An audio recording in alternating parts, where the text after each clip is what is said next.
So Lori, just so you know, right now I'm streaming it up to YouTube, so only the same thing is going to just warning.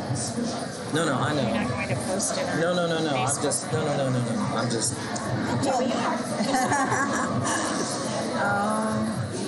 We're ready anytime you want to get into something. Just get that. Yeah, why don't you go ahead?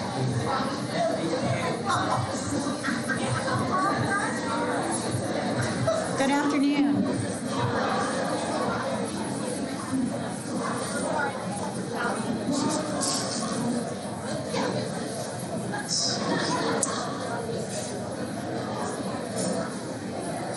This year we have an opportunity to recognize a special donor at a very special time. Carol Levine, the owner of Song Lake Books, a small but mighty company, has been a sponsor of the TLI for more than 10 years. This year, to commemorate Song Lake Books' 20th anniversary, Carol has more than doubled her sponsorship amount. Carol was trained as,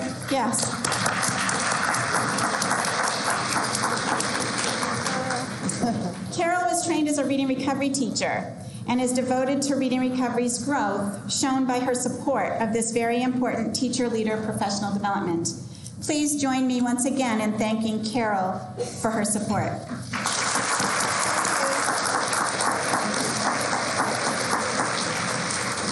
Thank you very much.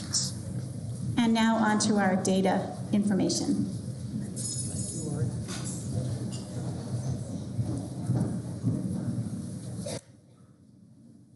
All right, well, I'll say good afternoon and hello there, data lovers. Good to see everybody out there. That's my tagline. I gotta. So today I was told that I would, not that this is a bad thing, that I had to get my own introduction. So I was like, all right, bring it on. Oh, now my presentation's not preparing. Just so everybody knows, also, we are going out on YouTube Live now, so don't do anything too embarrassing out there, okay? So I certainly see a lot of familiar faces out there, and it's so great to see everybody again, and thanks for everyone who stopped by the table.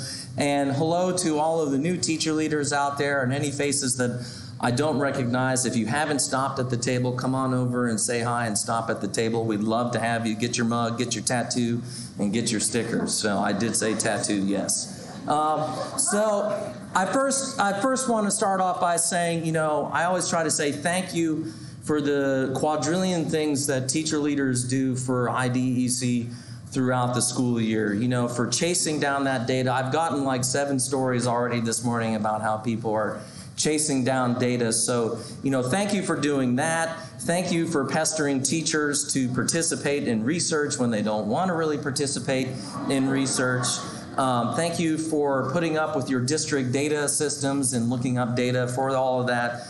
And, this is true. There would be no data without you guys, and I would have to, as I say, I would have to find other ways to express my extroverted personality if we didn't have data. So thank you very much sincerely, thank you very much for all your hard work and everything. So. All right, so enough with the one-line jokes. I was going to go into something else. All right, Julie wanted me to give you some housekeeping things. Just a reminder that Thursday, July 26th at 4 p.m. is the deadline for submitting your data for this school year. We will reopen for 18-19 school year on Tuesday, July 31st at 10 a.m. Julie also wanted me to make sure that the trainers and teacher leaders know that at the UTC caucus meetings, we will be handing out all of the green sheets, which is our rosters of teacher leaders and sites, and at trainers, I forgot to give out the yellow sheets at NATG, but if you could take a quick look at those and just update any changes in trainers and stuff like that. If you have them done by tonight, Julie says just bring them back to the table. If you still need to work out a few things, bring them with you and then just send them back to Julie. She says if you're going to bring it back by Friday by noon, or otherwise you're in trouble. All right, she didn't say that last part, but all right. So let me tell you about the schedule of events. I actually have a few people helping me out today with some stuff. Pat Scher is going to come on up real quick here, and she's going to talk about the I3 follow-up study that a lot of you are helping us out with, and just give you some information on why we're doing it, why it's important, and some address some criticism that has recently happened about reading recovery and sort of follow-up. Then it's on to me. I'm going to talk about IDEC stuff. And then Mary Freed's going to be joining us up here. And a lot of you got that email about entering in the accuracy level for the year-end text reading level. So then I got like a billion emails of like, why are we doing that? And I said, well, I don't know. Mary Freed's going to tell us. So Mary Freed's going to tell us why. No, but to speak, she can speak better to the why than I can. So, and then I finally have Doyle's going to be joining me, and because we're going to be having some changes to literacy lessons this year, it obviously will affect the questions on the website, but I think what's more important is the why, and I can't really speak to the why myself very well, so Doyle is going to help me out with that. So with that, Pat, and then if we have time, possibly it's going to be me again with some optional stuff, but we'll see how far we get along. So, all right. Pat, I think you're up. All right. And thank you. Okay, Pat's up. Hi, everybody. I want to take you back a little bit to the final 4-year study from the I3. And this is a quote, and this is important. While the intent to treat analysis for research question 3A, and that research question had to do with whether or not the effects of reading recovery continued through 3rd grade. Our children who are in reading recovery successful in 3rd grade showed no significant effects. It would be incorrect to conclude that reading recovery has no long-term effects. All right, now, I want you to keep the 2 parts of that sentence in mind. There were no significant effects, but it would be wrong to conclude that there are no long-term effects. And then Henry May and his team went on to say this. At this time, because it was only a 4-year grant, there are simply not enough students with 3rd grade scores to produce a precise impact estimate or perform subgroup analyses, and the true sustained effect may very well be quite substantial. All right?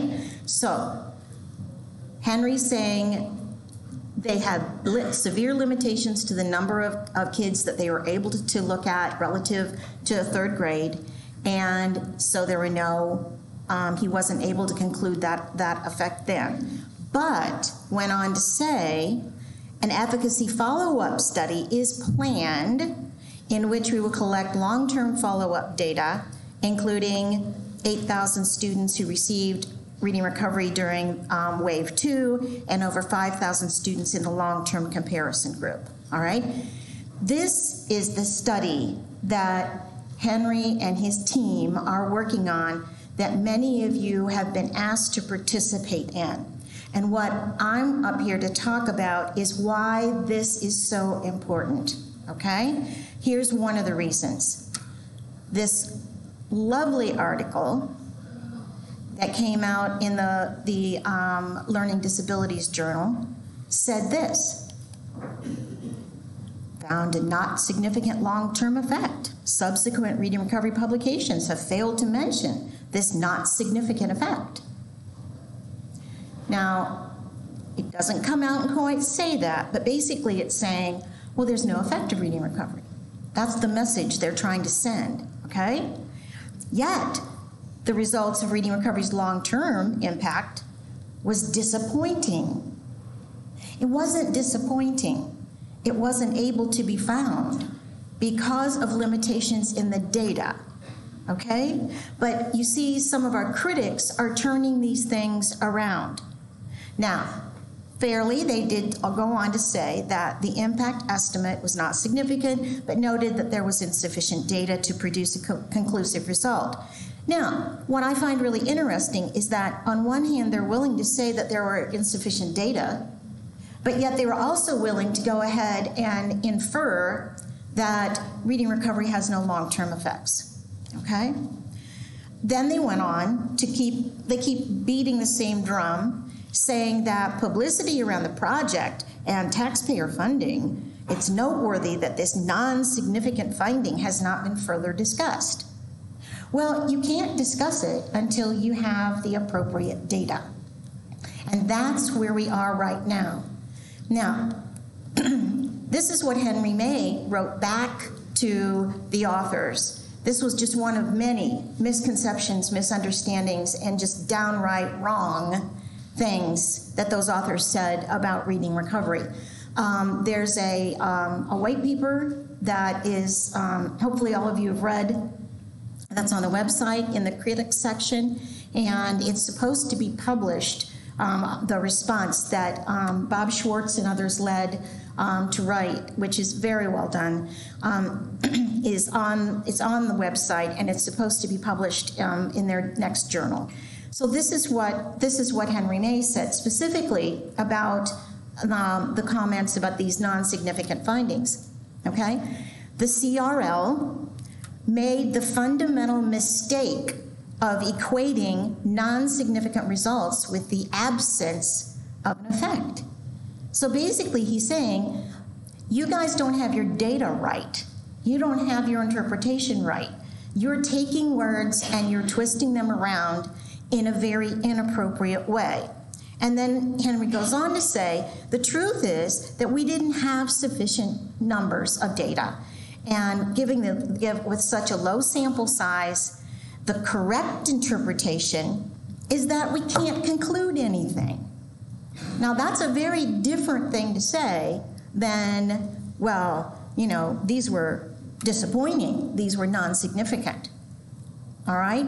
So, though I take us back to this to try and impress upon all of you that I know for many of you trying to track down these data have taken a lot of time and effort, and I know that the small gift certificate you get at the end of the thing is a modest kind of thank you.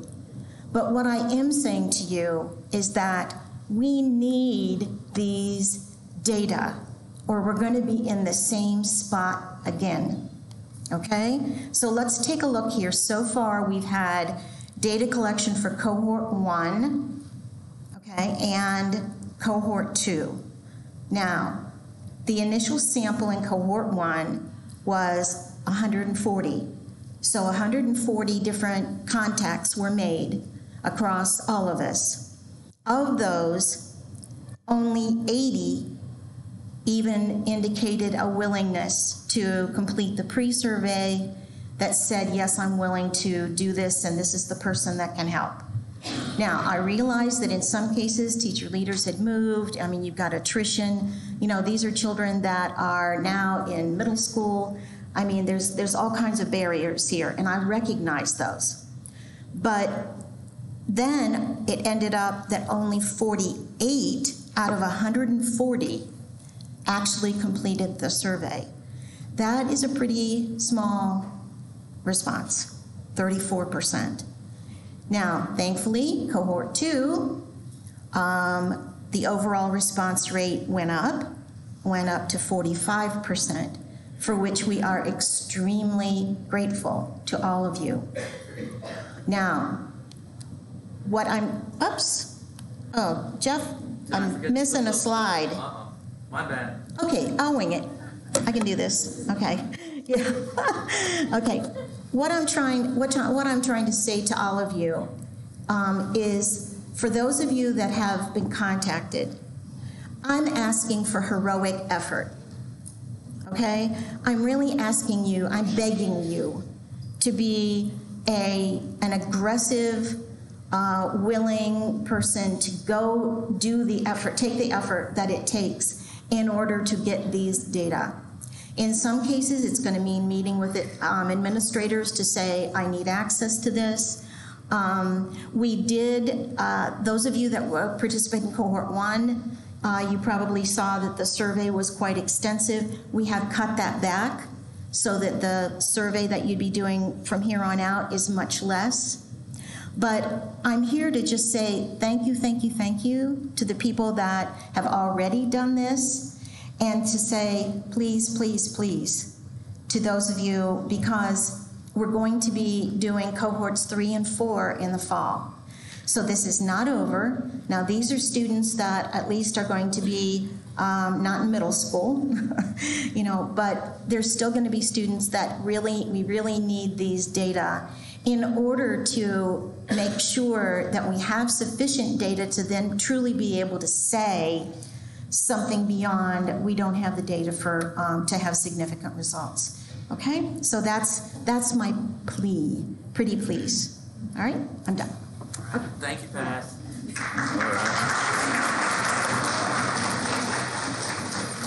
All right, it's time to move on to the IDEC stuff here. So usually back in May, I usually send out a round of emails to teacher leaders like, hey, what do you guys want me to talk about this year? And then I get like a million ideas. And so one constant idea that I keep getting from year to year is like, you know, what are other people asking for in like special requests? And so one sample I do want to show today is a request that I've sent out for a few teacher leaders where they're trying to make an argument for getting more teachers in their schools. So in this chart here, we're looking at the growth on our friend, the OS total score, and we're looking at the growth from the start of the school year to the end of the school year. So bottom of the bars are where they start, top of the bars are where they finish. The black bars are for reading recovery kids, the gray bars are for our tested not instructed kids. And you see I've got 6 school years on there, so 2 bars for each year. And so in this example, what we see is that our tested not instructed children start in a similar area at the start of the school year with our reading recovery kids, but their bars don't get as high. So we have kids in this example that, you know, probably could have received reading recovery and can help make an argument for hiring additional teachers and getting them in the school. This is a pretty easy request. This one can be easily done with a coupon and still have time left over for other additional charts afterwards. Wink, wink, nod, nod, stop at the table, get a coupon, all right?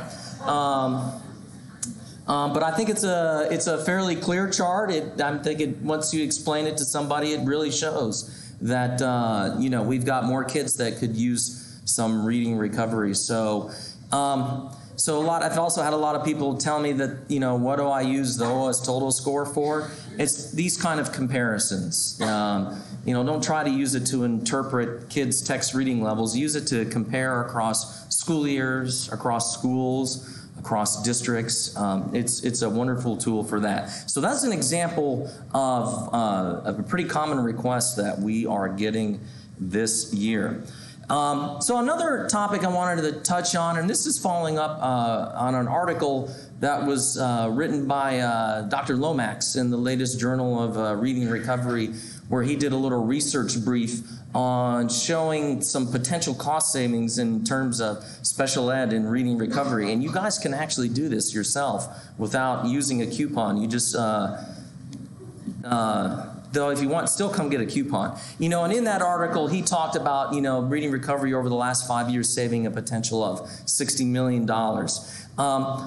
He didn't actually use the word potential. I'm using the word potential because I think there's a lot of variables in there that what are the actual costs. So if you want to go down this route, my suggestion is don't say actual, say potential savings. But that number is big enough that that is worth a discussion with somebody somewhere.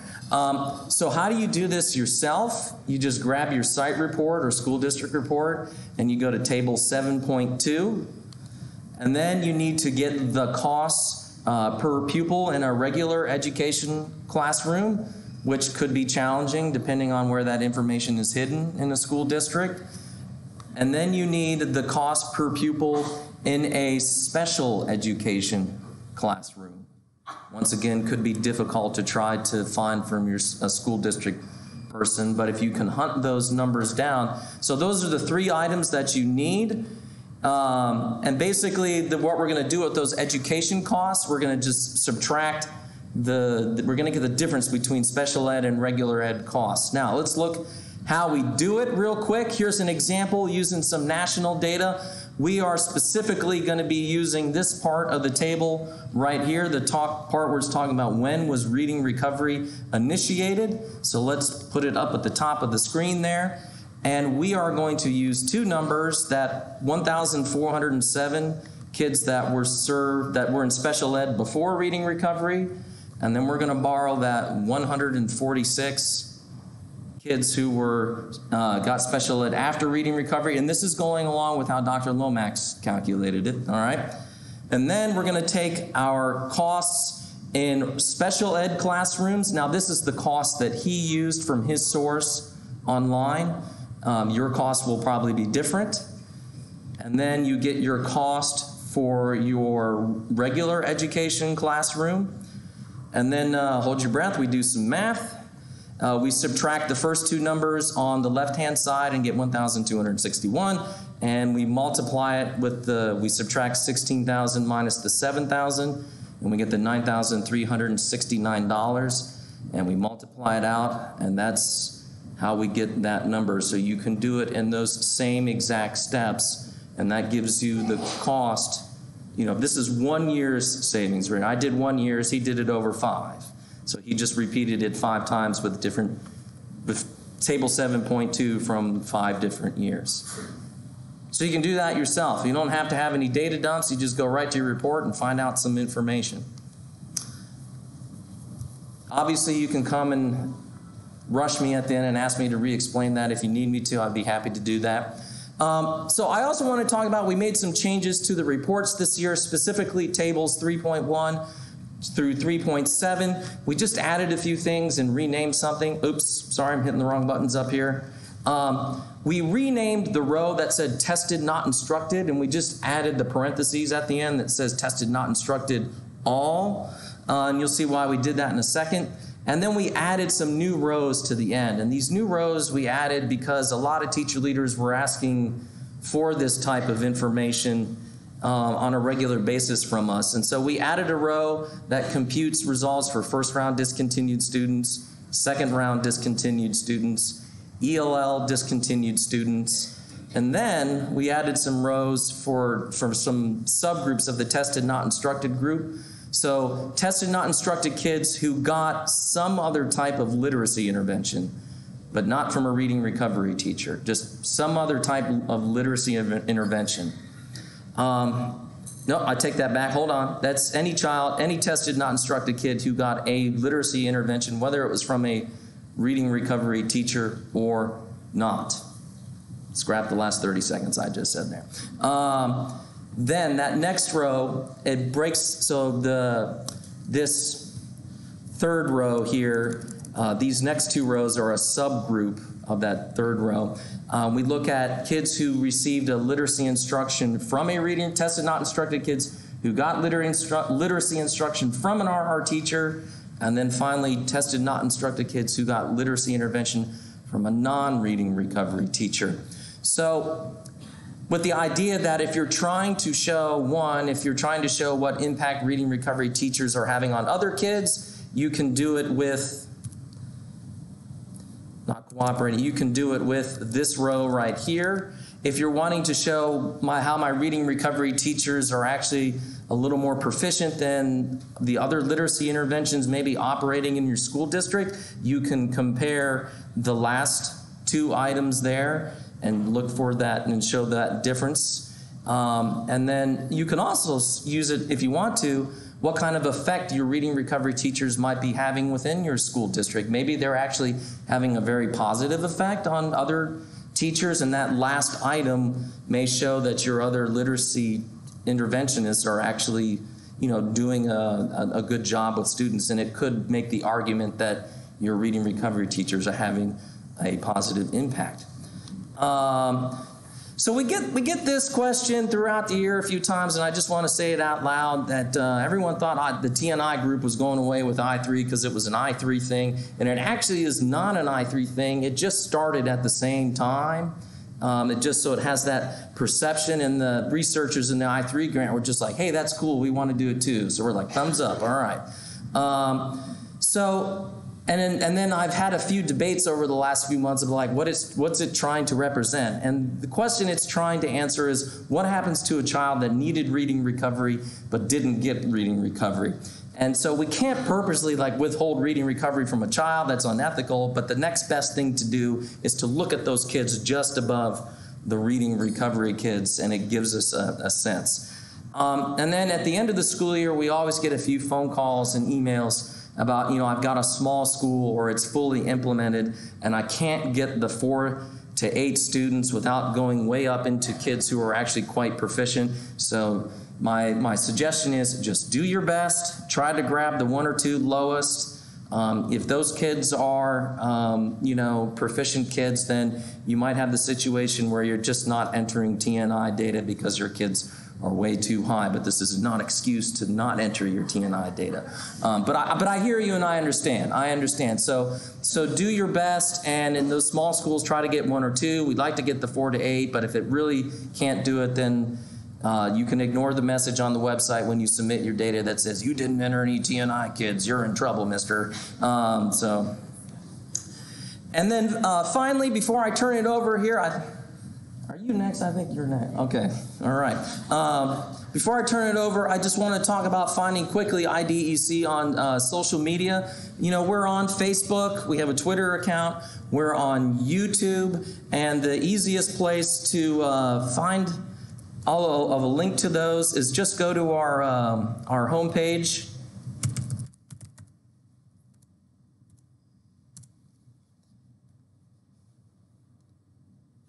And if you go to the bottom, you will just see a Facebook, Twitter, and a YouTube link, and that'll take you to all of the our various pages. You can also find a quick YouTube link to all of our videos on the website when you log in. If you click on the videos tab, that'll just take you right to our YouTube channel. So there you go. So now I think, let me get this started back up again here. Oh, one last thing. I'm just kidding. One last thing. So this year, we are going to be embarking on migrating the data entry website from older technology to newer technologies. Technology years are kind of like dog years, I mean, like 1 year in technology is just like, forever ago. And so we've got a website that's running on technologies that's like 7 to 10 years old, and essentially at some point, Microsoft will just stop supporting things. So one of our goals, so the goal is to not drastically change how it functions, because I've talked to people, they're like, we're comfortable with how it works. I mean, maybe a few tweaks based on feedback from people, but one of the big goals is to make it scale down more to an iPad screen size. We're not going to go down to a mobile phone. I think that's ridiculous to try to approve students, but to get it down to an iPad, so it'll go back and forth between a desktop and an iPad. And so a lot of you, and we appreciate it, so a lot of you call in and suggest us new features for the website. So for at this point right now for the next year, I'm telling the staff that we're not going to be adding new features to the website because you're essentially pushing the finish line back on the new website if you just keep adding new features. We've got a good core set of features. We're listening to you. Julie's writing them down and reminding us all about the new feature requests, but we just have to hold off and allow us to do it. And our goal is to have everything ready by 2019-20, so hopefully next year I'll be standing up here and saying, hey, you can sign up for webinars on the new website and find out how it all works. All right, so I'm going to take a pause here. I'm going to turn the clicker over to Mary Freed, and she's going to talk about our rationale for collecting data on our text reading levels, the percent of accuracy.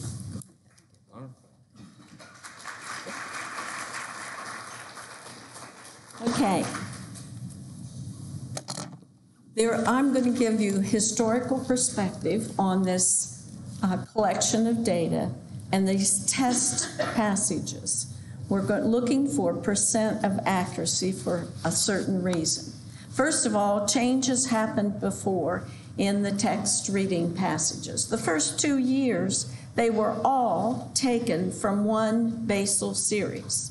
Mari Clay and Barbara Watson picked out passages in increments up through a very high level. And why did they go up to 5th, 6th, and 7th grade?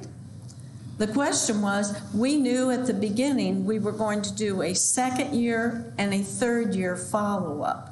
So we were not only going to be testing reading recovery students, but random sample students. So we had to have something laid out.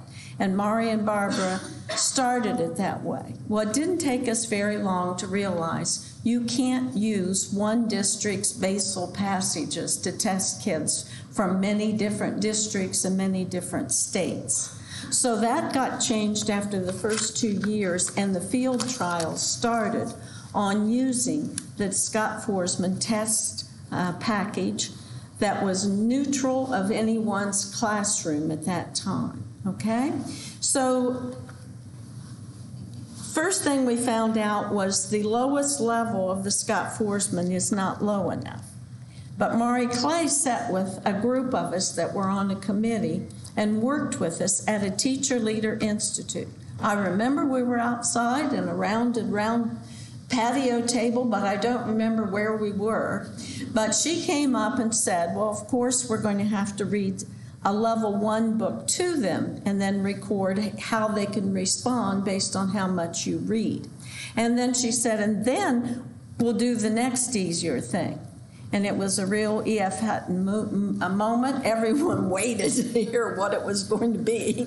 And that was a simple dictated sentence that she said. That would be the next. So Mari helped us solve the lower level passage, getting things below level 1. Scott Forsman in general has served us very well for levels like 1 to 24. Pretty well.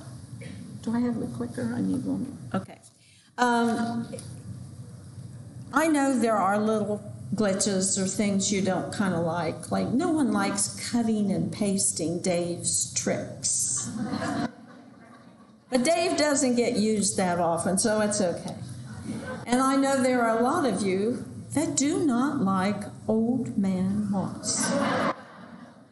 Quite frankly, at my age, I have grown to love Old Man Moss. And the only thing wrong with that book is, based on my 50 years of marriage, he should be looking for his cell phone, not his socks. Old Man Moss is a solid assessment of good processing at level 12. And if you're thinking Old Man Moss is too hard, I think you have to look at what should the children be able to do at level 12 and show evidence of good processing. We have two current issues, though, because we're going to live with Old Man Moss, and you will grow to love him, okay? We have to address the first issue we have to address, that we need your help in collecting this percent of accuracy, is the mumble reader phenomena. So my colleague Lisa Pinkerton went over and tested my little Gabe for end of year testing, and she finished all the testing in one setting, and he passed level 24 at like 95% accuracy and 1 in 3 self-correction rate. But she said, I had to stop there. He was tired. And I said, I bet he was. Okay, so I said, well, I'll finish it off. I knew how well he was doing in reading. I said, I'll finish him off. So when I went, I said to him, Gabe, my friend was here and tested, and you read stories for her. But to finish it off, I'm going to give you one I think is really hard, but we just want to see how much you can try and what you can do with it. Okay, I gave him level 30. Okay, so he reads, there's my 5 minutes. The man in the brown riding breeches and leather pockets looked at the date point closely and put his hand under the man. Do you understand the mumble reader? I will tell you, he was a trooper. He worked all the way through this whole passage. He passed it at 91%. because at this level, you can make 42 errors. And how you do it is you mumble through all the words you don't know. He made 34 errors and read it at 91% accuracy. I think we are vulnerable to our critics. Remember when someone was testing fluency and the kids could say anything and keep going and they were checking their fluency? Well, are we testing non-processing and mumbling to get to a number that is pretty arbitrary? The other part of the problem, the other issue of the problem is we have a testing gap. And I don't know about where you are, but classroom teachers will tell us, well, he's not testing that high on our assessment. So that if they're using DRA or Fountas and Pinnell, the criteria is higher.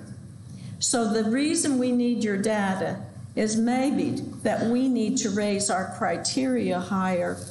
If you read passage 30 and had to pass it at 95%, you could only make or mumble through 18 errors. So that's why we need your data. Thank you.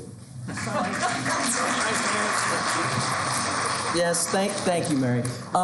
And so I'll just finish by saying that, this this is just it's a one-time data collection. We just, at the spring North American Trainers Group meeting, they just asked IDEC, and we just throw it up there for this spring and then take it back down once we're done. So but they just needed a quick data set to look at. So it's not ongoing. You won't have to whip your teachers next year to remember to put that in there. So, all right, I'm going to turn it over to Mary Ann Doyle, and she's going to talk about some changes to literacy lessons. I'll take it. You'll take the clicker, all right? I think I can do this. Thank you. Hi, everyone. So I just have a couple of changes to literacy lesson status categories, which I wish to share with you. We have a task force of trainers who are working on literacy lessons data, and the reason for these changes is to ensure that our report of data is with integrity and clarity. So this is why we continue to work on what are we collecting, how are we interpreting it, are we getting exactly what we want. So to start with, let's just review outcome status categories for students exiting literacy lessons during the school year. Exiting comes at any time during the school year. Our first two categories are both positive. The literacy lessons teacher has achieved her goal. The child she's working with and ready to exit shows that he or she has an early processing system. The difference between 1 and 2 is, number 1, the child is on grade level and is going back into the classroom working on grade level. Number 2, the child has an early processing system, might be reading on a grade level 2, but that is below his current grade level placement. So he needs additional assistance beyond your work as a literacy lessons teacher in order to reach grade level. Category 3, the child has not demonstrated an early processing system, but is moved to another literacy intervention for some reason during the school year. So the literacy lessons teacher, if she could, would probably want to keep that child, but for some reason has to give the child up. Number 4, the child moved. Number 5, there's an external reason for stopping literacy lessons services, and that might be that literacy lessons is no longer available in the school. Maybe there's only one literacy lessons teacher and she's on maternity leave, so that child cannot finish his program. Now let's look at status categories for children at the end of the school year. Number 1 and number 2, both positive outcomes, just as we described them before. Number 3, look closely. The child has not demonstrated an early processing system at this point, and yet the school team recommends that he continue in literacy lessons in the fall. So we're going to use the term carryover. This is a carryover student. So he's been with a literacy lessons teacher maybe in second grade. He's moving into third grade, starting right in September in third grade. He will continue with literacy lessons. Number 4, has not demonstrated an early literacy processing system, but is recommended for an intervention other than literacy lessons in the fall. 5, the child has moved. 6, there's no longer literacy lessons service available for an external reason.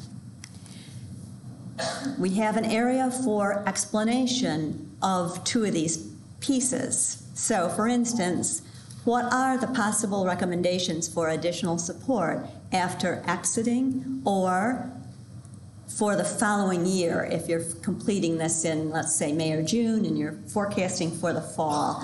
There'll be a drop-down list of options for you to choose, and then, of course, an other. But we hope we've included in the drop-down a good range of possibilities.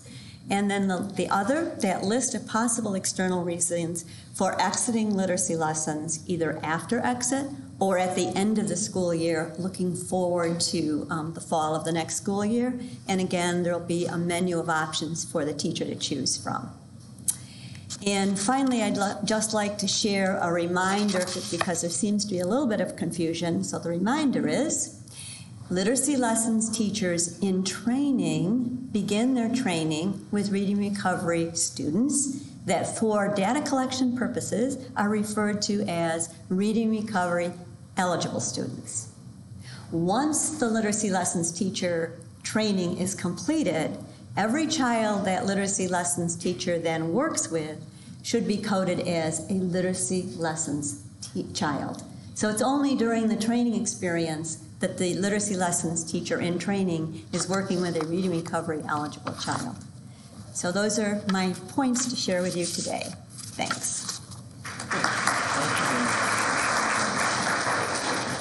All right, so thank you, Mary Ann, and thank you, Pat, and thank you, Mary, for your help up today. So, hey, a little quick story about how some data revealed something. So back in February at the national conference, I met with Billy and Mary Ann, and we were going over some of the reports, and they were like, this doesn't look right, these numbers aren't right. And it turned out some numbers were right, and it helped reveal the little sort of why we're bringing this information up about labeling students as RR eligible or literacy lesson students. So go data, all right? So, hey, all right, I've got 5 minutes, so we're going to go into the optional stuff, and we're going to talk about the super fun statistics part of today's presentation. And, oh, it is super fun. So get your data hats on. And, man, I got to bring data hats next year. Okay, mental note. Not totally, that's what I was going to talk about. So this year and last year, I've had the fun of like working with not just reading recovery teachers, but classroom teachers on working with data, on teaching some really basic statistics, and I've come across a couple things that were common that I wanted to share with you guys. And part of it was just some like statistical nomenclature or labeling, like what the heck are do these things mean? And one of them is the number N. I've run into teachers like, well, what is the N? So once I explain it to them, they're like, oh, well, duh. But it's simply the count of students. When you see an N column in your report, it's simply the count of students that were used in a particular calculation, all right? I mean, most of you guessed that already at this point, but I've certainly have had teachers who are just like, oh, N number of students. And so that's just the number of students being used in a calculation. Now here comes the fun part, all right? So the next one, and I know this is the column that everybody skips over, the standard deviation column. SD, you're like, oh, SD, that looks evil. We're gonna skip over that one. And it's actually not as evil as you think it is, or is it? But really it tells us how spread out or how squished our data are around the average. So in general, the smaller the standard deviation, the more alike your students are. So for example, reading recovery kids in the fall on like writing vocabulary, they have a small standard deviation because they're all pretty alike in their skills. So they tend to be squished around that average. So the more like they are, more students are closer to the average. They're squished together. The bigger the standard deviation, the more dissimilar your students are. So they are, oh, I made a mistake there. It's not closer to the average. They are farther away from the average. They are more spread out, okay? So now, the next question I always get, well, what kind of standard deviation are we shooting for? We are not shooting for a specific standard deviation. Believe it or not, it is just a number that is describing your data. It is really just meant to, in a non-visual way, to tell you what your data are like. And I'm going to show an example here. And really, when we use a standard deviation, it's actually most helpful to use standard deviations from multiple points in time, because then you get a sense of, you can compare them back and forth. So for example, stay with me guys, okay? We're doing it here, all right? So we're looking at some statistics here. We're looking at some writing vocabulary statistics. We see the standard deviation column on the far right-hand side of the table. The first row is our fall scores, second row is mid-year scores, and the last row is our year-end scores. And so we see that fall has the smallest standard deviation, all right? And if we look at the bottom left-hand chart that under fall, you can see we have the bell curve is squished together and has a very high peak on it, all right? So that's what the standard deviation is telling us. They're just squished around that average. And then as you can see, as we go through the school year, the standard deviation increases, and now the bell curve becomes more flat because of our students have all spread out. They've got more diverse skills when it comes to their writing vocabulary. This is actually for the random sample, not reading recovery kids. So first graders are doing this in general. And so a single standard deviation alone really doesn't tell us that much, but when we look at three together, I'm not saying it's telling you how spread out or how compact they are. I'm done and I can't get to those next set of slides, but in this case, you can look at it and say, oh, well, my kids are more the same in the fall, and they're a little dissimilar. They're less alike in the spring, and you can start gaining some insight and knowledge without actually having to look at a chart. Now, I'm not going to actually go to this, but if you want to learn more about the standard deviation, and who doesn't, you can come visit me at the table, and we can talk more about the standard deviation, because it actually tells us how many kids are within certain ranges of the mean. So we don't have enough time for that, so let me get to the end here. Closing comments. So standard deviation tells us how squished and spread out our data are. We are not shooting for a specific standard deviation. It is just a description of your data. And it's more meaningful, I think, when the standard deviation, when you look at it from more points in time, when you have that as a reference. And the last thing I'd like to say is that you are rarely going to find a moment where the standard, you're going to look at your standard deviation, you'll be like, oh my God, that's awesome, all right? That doesn't happen with the standard deviation. It's more of a descriptor. I mean, it may lead you to insights or help you get there, but it's not one of those OMG type of statistics. It's just to help describe your data. So, ladies and gentlemen, thank you for listening to everything today. Thank you for all my helpers today. Thank you so much. Come visit us at the table, and we'll see you all later. Oh, wait a minute. We'll talk data to you later. So, thank you, Jeff, Pat, Mary, and Marianne. Next, we'll have a half-hour break with dessert over in the exhibit area. At 2:15, please go to your next working session. Teacher leaders will return to the same rooms and tables you were at this morning. If you've forgotten your room and table, check your schedule ticket. Your last session of the day at 4 o'clock is also listed on your schedule ticket. Have a wonderful afternoon.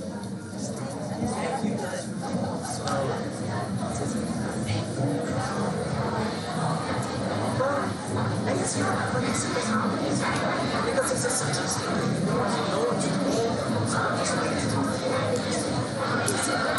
And then they're just